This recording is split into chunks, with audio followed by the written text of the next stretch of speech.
அனைவருக்கும் வணக்கம். தொடர்ந்து ஆதரவளித்து வரும் அனைத்து அன்புள்ளங்களுக்கும் மிக்க நன்றி. அதிமுகவின் செய்தி தொடர்பாளர் கவிஞர் கண்ணன்ஜி நம்மோடு. கவிஞரே வணக்கம். வணக்கம். அனைவருக்கும் வணக்கம். எடப்பாடி பழனிசாமி மத்திய உள்துறை அமைச்சர் அமித்ஷாவ சந்திச்சிருக்கிறாங்க. எடப்பாடி பழனிசாமி கூட வேலுமணி போயிருக்காரு, தம்பிதுரை இருக்காரு, முனுசாமி, சி.வி. சண்முகம் எல்லாருமே அவங்களுடைய நண்பர்களோடு சேர்ந்து போயிருக்கிறாங்க.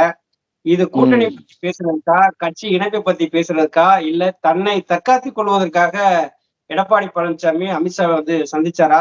எப்படி பாக்குறீங்க? இந்த சந்திப்பை எப்படி பார்க்கணும் அப்படின்னா, நம்ம அண்ணன் ரவீந்திரன் துரைசாமி அரசியல் விமர்சகர் அடிக்கடி சொல்லுவார். இப்ப பழனிசாமிகிட்ட இருக்கிற அதிமுக கவுண்டர், வெள்ளாள கவுண்டர், வன்னிய கவுண்டர் இந்த 2 ஜாதிக்குள்ள சிக்கிருச்சு.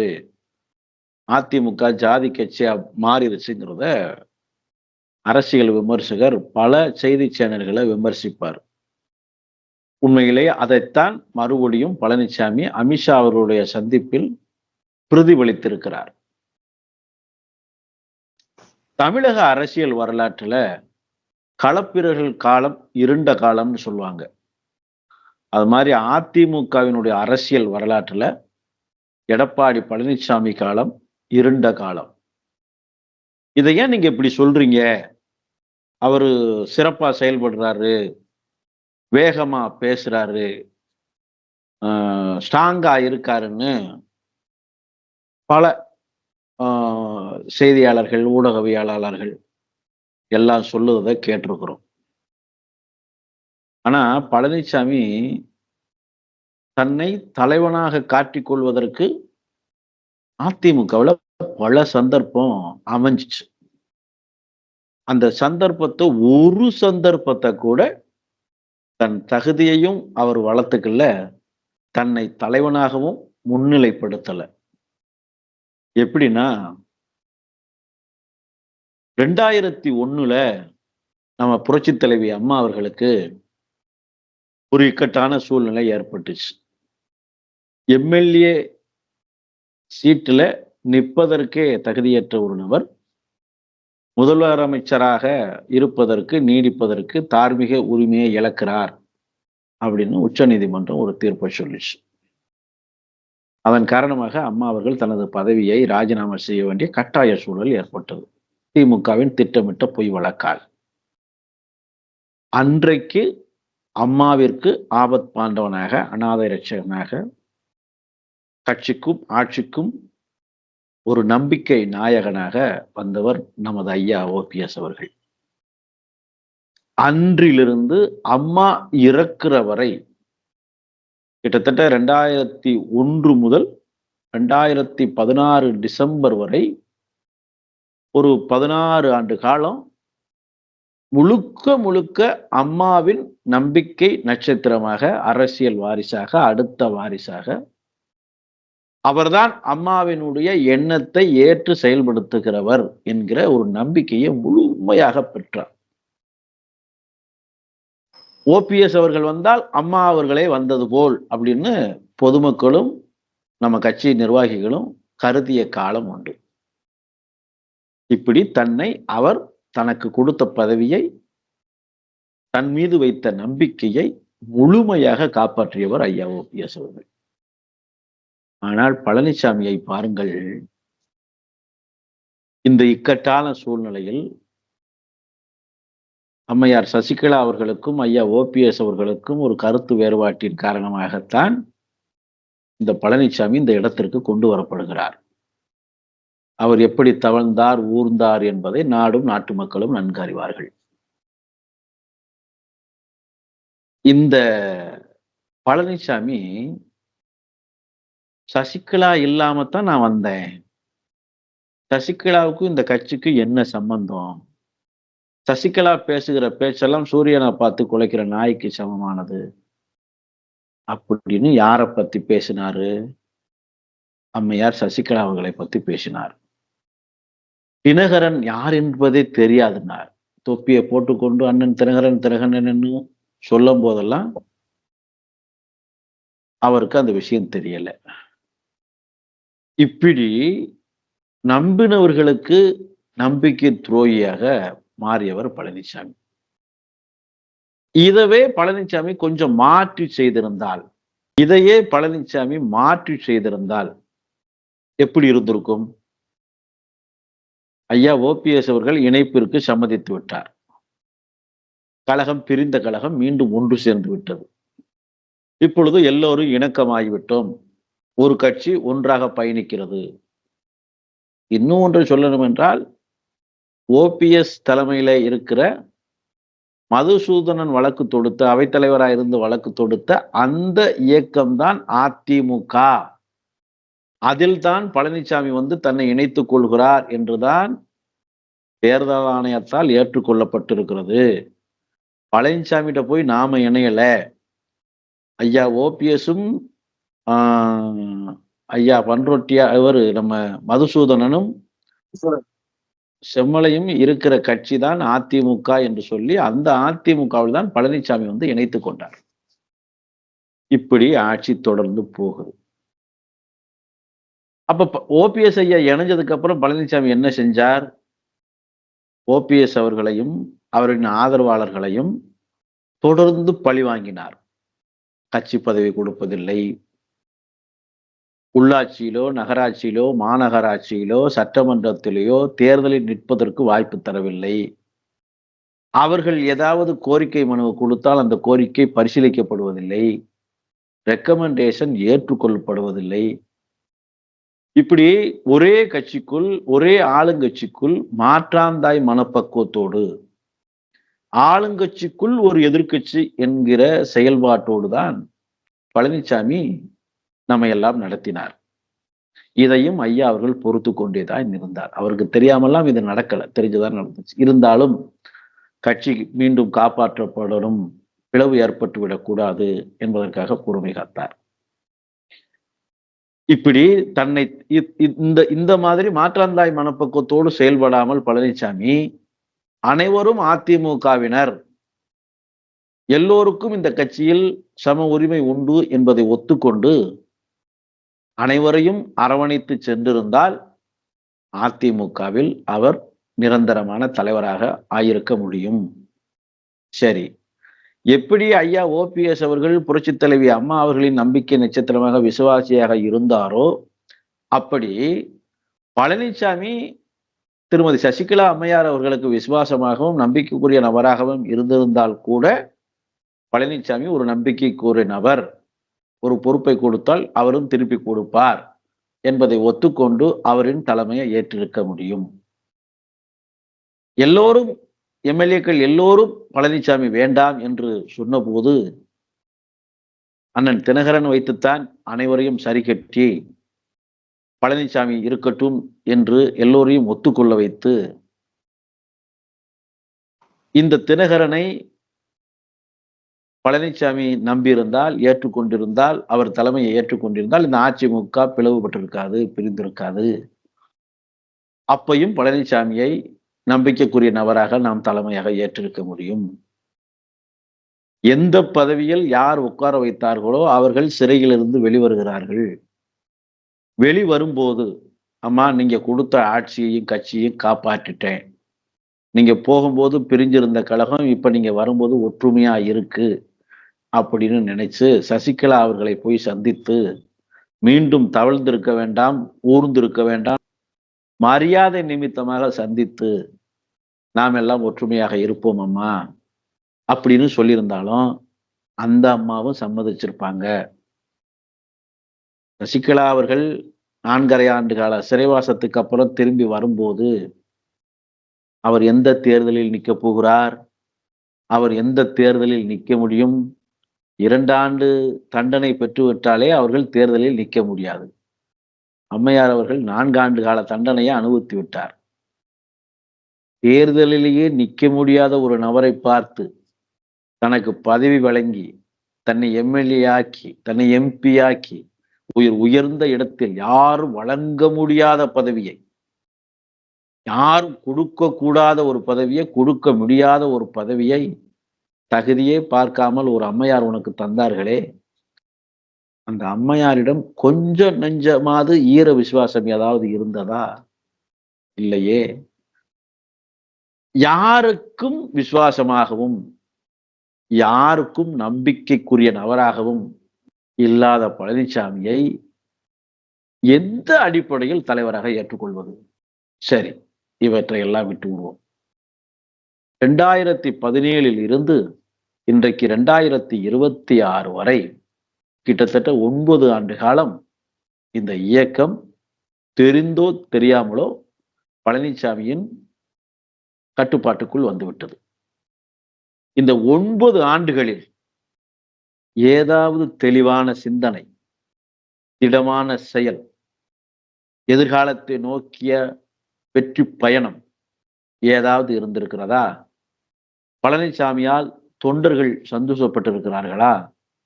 பழனிசாமியால் கட்சிக்கு உழைத்தவர்கள் முன்னேற்றப்பட்டிருக்கிறார்களா? பழனிசாமியால் இந்த இயக்கம் மேடேற்றப்பட்டிருக்கிறதா? மாறாக சிதைந்திருக்கிறது, சின்னாபின்னப்பட்டிருக்கிறது, அதிமுகவின் வெற்றி அளிக்கப்பட்டிருக்கிறது. இவற்றையெல்லாம் ஏற்றுக்கொண்டு எப்படி பழனிசாமியை தலைவராக ஒத்துக்கொள்வது? தொடர் வெற்றிகளை குவித்த இயக்கம் அதிமுக. தொடர் தோல்விகளை குவித்த இயக்கமாக மாற்றிய பொறுப்பு யாரை சேரும்? பழனிசாமியைத்தானே சேரும். அப்படி என்றால் பழனிசாமி தார்மீக அடிப்படையில் தோல்வியை ஒப்புக்கொள்ள வேண்டாமா? இது என்ன பழனிசாமி அப்பா கருப்பை கொன்று ஆரம்பிச்ச கட்சியா? நான் எங்க கட்சி எப்படி வேண்டாலும் ஐயா ராமதாஸ் சொல்ற மாதிரி என் கட்சி நான் ஆரம்பிச்சேன், எப்படி வேணாலும் நான் பேசுவேன் இருப்பேன்னு சொல்வதற்கு இது மனித புனிதர் ஆரம்பித்த கட்சி அல்லவா? புனிதவதி புரட்சி தலைவை போற்றி வளர்த்த கட்சி அல்லவா? இது ஏழை எளியோர்களுக்கான கட்சி அல்லவா? சரி, கூட்டணி வியூகத்தை வகுக்க தெரியாதா பழனிசாமிக்கு? அதிமுகவை வெற்றிக்கான இயக்கமாக மாற்ற முடிகிறதா பழனிசாமியால்? நேற்று வரை அமித்ஷாவை நான் சந்திக்க மாட்டேன், அமித்ஷா வேற கட்சிங்க, நாங்க வேற கட்சிங்க, அவிகளுக்கு எங்களுக்கு என்னங்க சம்பந்தம், அவிய வந்தா நாங்க போய் பார்க்கணுமா அங்க அப்படின்னு ஒட்டுமில்ல உறவும் இல்ல. இந்த தேர்தலில் மட்டுமல்ல, எந்த தேர்தலிலும் இல்லை. ஆமா, ஒவ்வொரு செய்தியாளர் சந்திப்புல அவர் சொன்னாரு 2024 பாராளுமன்ற தேர்தல், 2026 சட்டசபை பொது தேர்தல் ரெண்டுலயுமே நான் வந்து கூட்டணியே வைக்க மாட்டேன் அப்படின்னாரு. அப்ப இப்ப எந்த மூஞ்சிய வச்சுக்கிட்டு அமித்ஷாட்ட போனீங்க? சரி, அந்த மூஞ்சிய கொண்டு வந்து யார்கிட்ட முகம் கொடுத்து பேசுவீங்க? யார் இன்னைக்கு நேத்தும் முந்தானாலும் இன்றும் வலைத்தளங்களில் எவ்வளவு விமர்சனம், எவ்வளவு கேலி சித்திரம், பழனிசாமியை எவ்வளவு ட்ரோல் பண்றாங்க. ட்ரோல் மெட்டீரியலாவே மாறி போனார்ல பழனிசாமி, அப்படித்தானே இருக்கிறாரு. இந்த ஒரு ட்ரோல் மெட்டீரியலை வச்சுக்கிட்டு நாம எப்படி அதிமுகவின் தலைமை என்று ஒத்துக்கொள்வது? எப்படி தலைவராக ஏற்றுக்கொள்வது? ஒரு நல்ல சிந்தனை இருக்கணும். ஒண்ணு பேச்சாற்றல் இருக்கணும், இல்ல எழுத்தாற்றல் இருக்கணும், இல்ல வசீகர தோற்றம் இருக்கணும், இல்ல தீர்க்கமா எதிர்காலத்தை பத்தி சிந்திக்கிற சிந்தனை இருக்கணும். ஏதாவது ஒண்ணு இருக்கா? சிரிச்சா எதிரில் இருக்கிறவன் செத்துடுறான், பேசுனா அந்த எந்த மொழியில அந்த ஆளு பேசினாரோ அந்த மொழியே நம்மளுக்கு மறந்துடும். தப்பையும் தவறையும் மாற்றி மாற்றி, இல்ல திருப்பி திருப்பி திருப்பி திருப்பி பேசி அசிங்கப்படுத்துவது. சரி, இப்ப போய் அமித்ஷாவை சந்திச்சார்ல, அமித்ஷா கூப்பிட்டார், சந்திச்சார். பிஜேபி கூட கூட்டணி இல்லை அப்படின்னு பழனிசாமி உறுதியா இருக்காரு அப்படின்னு பழனிசாமியே சில பேர் நம்புனாங்க. அவர் ஸ்ட்ராங் மேன், அயர்ன் மேன் அப்படின்னு ஃபீல் பண்ணாங்க. இப்படி எல்லாம் யாரும் ஃபீல் பண்ணாதீங்க, இதுக்கெல்லாம் இருந்தாலும் ஒருத்து இல்லைன்னு நம்ம சொன்னோம், யாரும் கேட்க மாட்டாங்க. சரி, இந்த அயர்ன் மேன் என்ன செஞ்சாரு? அமித்ஷாட்ட போய் அரண்ட மேனா திரும்பி வந்தார். சரி, போகும்போது பிஜேபி கூட கூட்டணின்னு முடிவாகும் போது என்ன செஞ்சிருக்கணும்? ஒரு நல்ல தலைவன் எப்படி செயல்பட்டு இருக்கணும்? மறுபடியும் ஒரு செயற்குழுவையோ பொதுக்குழுவையோ கட்சி நிர்வாகிகளையோ தலைமை கழக நிர்வாகிகளையோ மாவட்ட செயலாளர்களையோ அழைத்து இப்படி நம்மளுடைய ஒரே எதிரி திமுக தான், திமுக கூட்டணி தான், அவர்களை எதிர்க்க வேண்டும் என்றால் நாம் பலமிக்க கூட்டணியை அமைக்க வேண்டும். அதற்கு பாஜக வந்தாலும் பரவாயில்லை, திமுகவை எதிர்க்கின்ற அனைத்து கட்சிகளும் ஒரு ஒற்றுமைப்படுத்தி ஒரு குடையின் கீழ் செயல்படுத்த வேண்டும் என்று ஒரு பொது விவாதத்தை ஒன்று நடத்தி கட்சிக்குள் கலெக்டிவ் டெசிஷன் எல்லோரும் ஏகமனதாக ஏற்றுக்கொள்ளக்கூடிய ஒரு முடிவை எடுத்து அந்த முடிவின் மூலமாக அதை ஒரு தீர்மானமாக வடித்து அந்த முடிவை பயன்படுத்தி நாங்கள் பாஜகவுடன் கூட்டணிக்கான முயற்சியை மேற்கொள்ளுவோம் அல்லது திமுகவை எதிர்க்கின்ற அனைத்து கட்சிகளுடன் கூட்டணி வைக்க முற்படுவோம், ஒரு மெகா கூட்டணியை அமைப்போம் என்று சொல்லியிருந்தால் எல்லோரும் ஏற்றிருப்பார்கள். ஆனால் இன்றைக்கு பழனிசாமியினுடைய முடிவால் என்ன நடக்கிறது? அன்வர் ராஜா ஒரு முடிவெடுக்கிறார், சேலம் செம்மலை ஒரு முடிவெடுக்கிறார், நத்தம் விஸ்வநாதன் ஒரு முடிவு. நத்தம் விஸ்வநாதன் கூட்டணி வைத்தால் பரவாயில்லை நன்றுதான் என்கிறார். அன்வர் ராஜா இந்த முடிவை பரிசீலிக்கலன்னா நான் வேற முடிவு எடுப்பேன்றார். பாஜகவுடன் கூட்டு என்பது தற்கொலைக்கு சமமானதுங்கிறாரு சேலம் செம்மலை. நம்ம ஜெயக்குமார் ராயபுரம் லவ் ஸ்டார் ஜெயக்குமார் என்ன சொல்றாரு? பாஜகவுடன் கூட்டணி வைத்தா நான் தற்கொலை பண்ணி செத்துருவேன், மருந்து குடிச்சு மாண்டுருவேன் அப்படின்னு சொல்றார். இப்ப உதயகுமார் ஊத்தவாயன் என்ன சொல்ல போறார் என்பது தெரியாது. அவர் தற்கொலை பண்ணி சாகிறாரா, மருந்து குடித்து சாகிறாரா, இல்லை போறவாறு லாரியில் அடிபட்டு சாகிறாரா என்று தெரியாது. சரி, கூடவே இருக்கிற முனுசாமியும் சண்முகமும் என்ன நினைக்கிறார்கள் பழனிசாமிக்கு தெரியாது. சரி, பழனிசாமி இந்த முடிவெடுத்துத்தான் செல்லுகிறார் என்பதை அந்த 6 நபர்களை தாண்டி வேறு யாருக்கும் தெரியாது. இல்ல, எடப்பாடி பழனிசாமிய சென்னையில இருந்து டெல்லி போகும்போது கூட நான் அதிமுகவுடைய தலைமை அலுவலகத்தை பாக்குறதுக்காகத்தான் நான் போறேன்னு சொல்லிட்டு யாருக்குமே சொல்லாம கொள்ளாம அவசரமா கிளம்பி இங்க இருந்து போறாரு. போய் அமித்ஷா வந்து சந்திச்சு பேசுறாரு. அந்த சந்திப்புல என்ன நடந்திருக்கும், என்ன பேசியிருப்பாங்க? அதாவது இந்த இந்த அலுவலகத்திற்கும் டெல்லியில இருக்கிற அதிமுக அலுவலகத்திற்கும் பழனிசாமிக்கும் எந்த தொடர்பும் கிடையாது. இந்த டெல்லியில் ஒரு அலுவலகம் வேண்டும், நம்மளுக்கு தலைநகரில் ஒரு இடம் வேண்டும் என்று முடிவெடுத்தவர் புரட்சி தலைவி அம்மா. அந்த முடிவை செயல்படுத்தியவர் ஐயா ஓபிஎஸ்.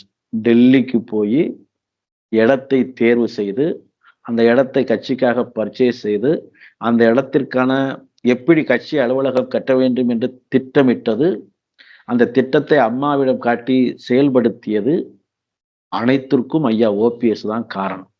ஏன்னா அப்ப எல்லாம் நாங்க கூட போவோம். டெல்லியில அந்த அந்த முழுக்க அம்மா கூட ஐயா காட்டிய அந்த ப்ளூ பிரிண்டை மட்டும் வச்சுதான் ஓகே செஞ்சாங்க. முழுக்க ஐயா இன்னைக்கு டெல்லியில அப்படி ஒரு பில்டிங் வந்து நிக்குதுன்னா அது முழுக்க ஐயா ஓபிஎஸ்னுடைய மிகப்பெரிய பங்கு. வெறும் வலைத்தளத்துல வீடியோ கான்பரன்ஸ் கூட சொல்ல தெரியல, வீடியோ கான்பூஸ்ல சொல்லிட்டு கொடுத்தேன். உனக்கு தமிழும் தெரியாது, இங்கிலீஷும் தெரியாது, எதுவும் புரியாது, எடுத்து சொன்னாலும் விளங்காது. சரி, போய் தொலைகிறது. டெல்லிக்கு போறிய ஒரு அரசியலை ஒரு தலைவன் தனக்கான சாதகமான அரசியலா மாற்றக்கூடாதா? அதுக்கான முடிவை சூசகமாக எடுக்க வேண்டாமா? அமித்ஷாவை சந்திப்பது என்பது முதல் நாள் இரவு உனக்கு தெரியும் அல்லவா? காலையில பிளைட் டிக்கெட்டு போடுறீங்க, மாலையில சந்திப்பு இருக்கும்னு சொல்லப்படுது. அப்ப சந்திச்சா நான் என்ன செய்ய போறேன்? இப்ப நான் சுற்றி பார்க்க வந்தேன், தலைமை கழகத்தை சுத்தி பார்க்க வந்தேன்னு பொய் சொல்றாரு. இந்த பொய் அன்னைக்கே அடிபட்டு போச்சுல்ல, பொய்யது உண்மையதுன்னு உடனடியாக தெரிஞ்சிருச்சுல்ல. அப்ப என்ன சொல்லியிருக்கணும்? ஒரு உள்துறை அமைச்சரை சந்திக்க போகிறவர் இது அரசியலாகவே இருக்கட்டும், அதிமுகவின் உட்கட்சி பிரச்சனையை கூட அவர்கள் பேசட்டும், அதிமுகவை ஒருங்கிணைப்பதற்கான முயற்சியை கூட பாஜக எடுக்கட்டும், ஆனால் ஒரு அரசியல் கட்சி தலைவன், ஒரு முதலமைச்சராக இருந்த ஒரு நபர் இந்த விஷயத்தை எப்படி கையாண்டிருக்க வேண்டும்?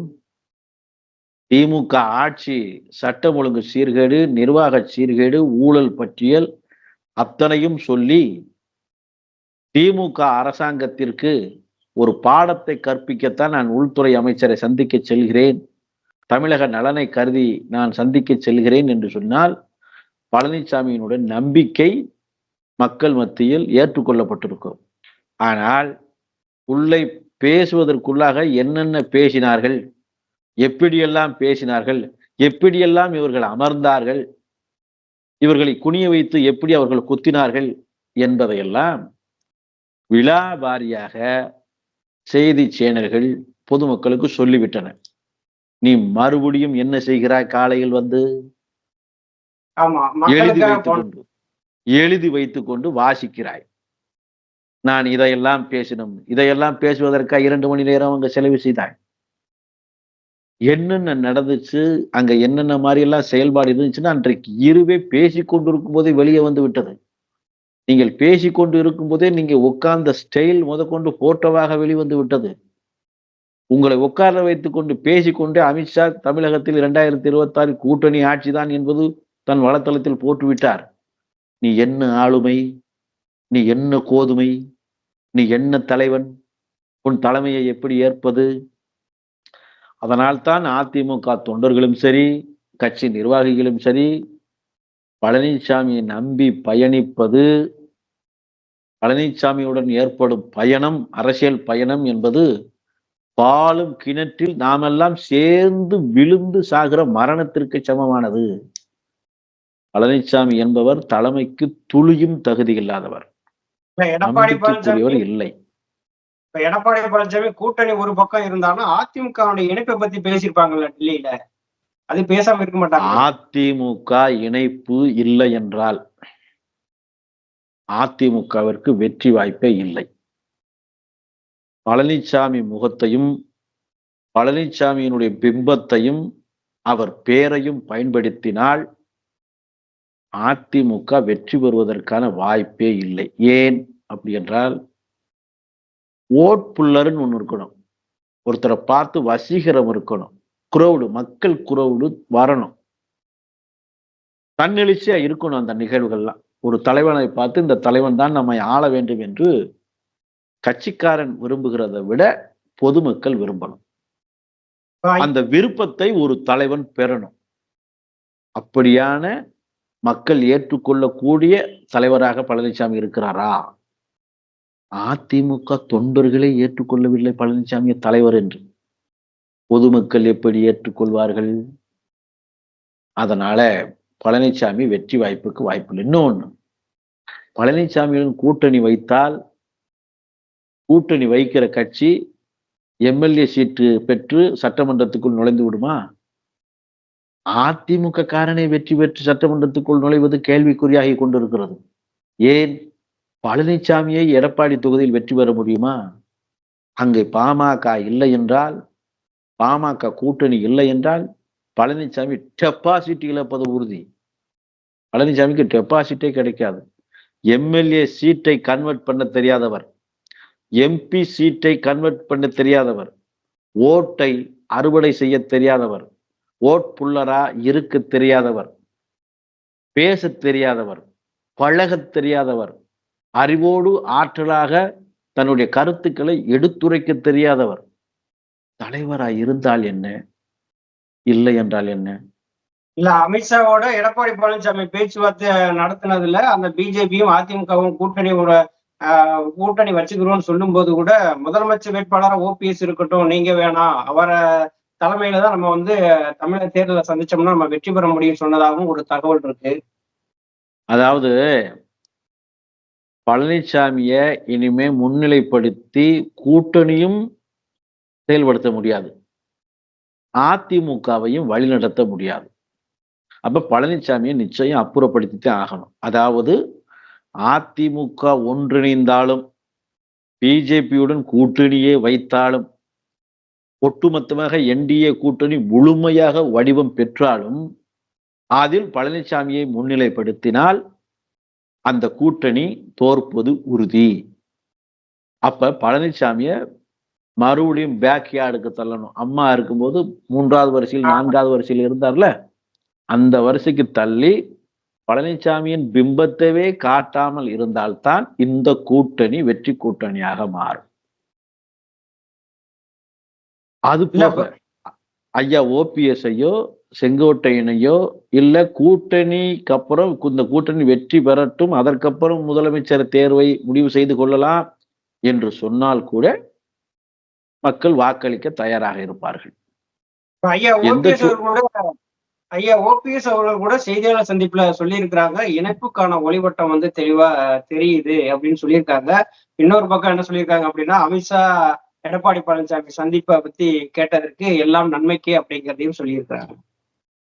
அதாவது இனி பழனிசாமி ஒத்துக்கொண்டாலும் அவர் ஒத்துக்கொள்ளவில்லை என்றாலும் அதிமுக இணைப்பு உறுதி.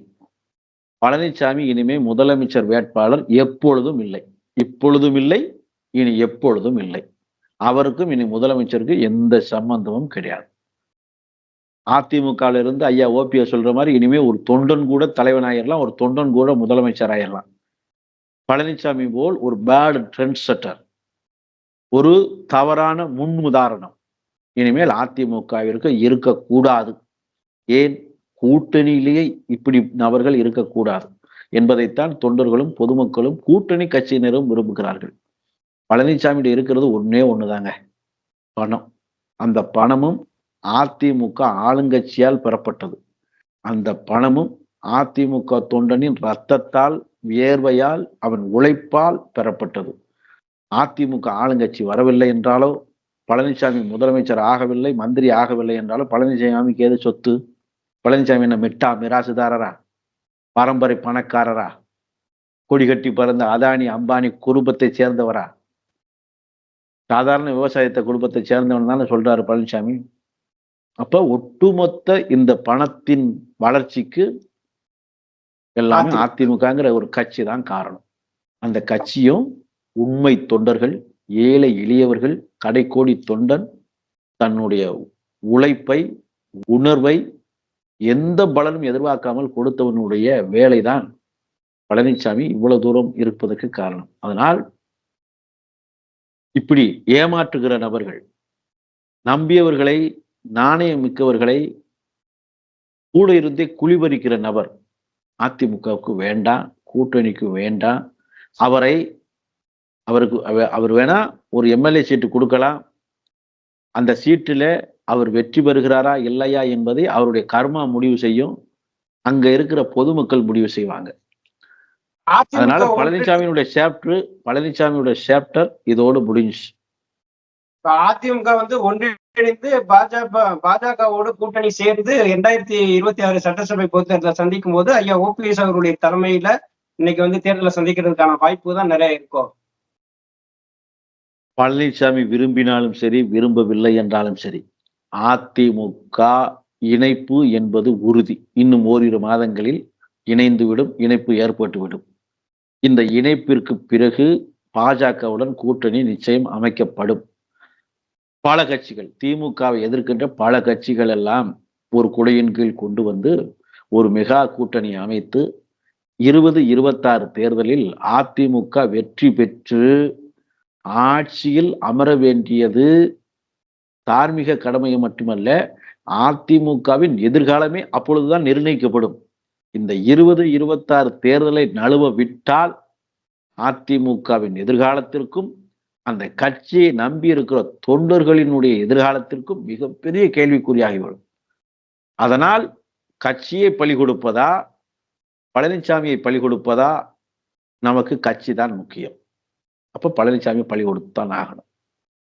அப்ப மீண்டும் ஆட்சிக்கு வர வேண்டும் என்றால், அதிமுக ஆள வேண்டும், தமிழகத்தை ஆள வேண்டும் என்றால் பழனிசாமியை அப்புறப்படுத்தணும்.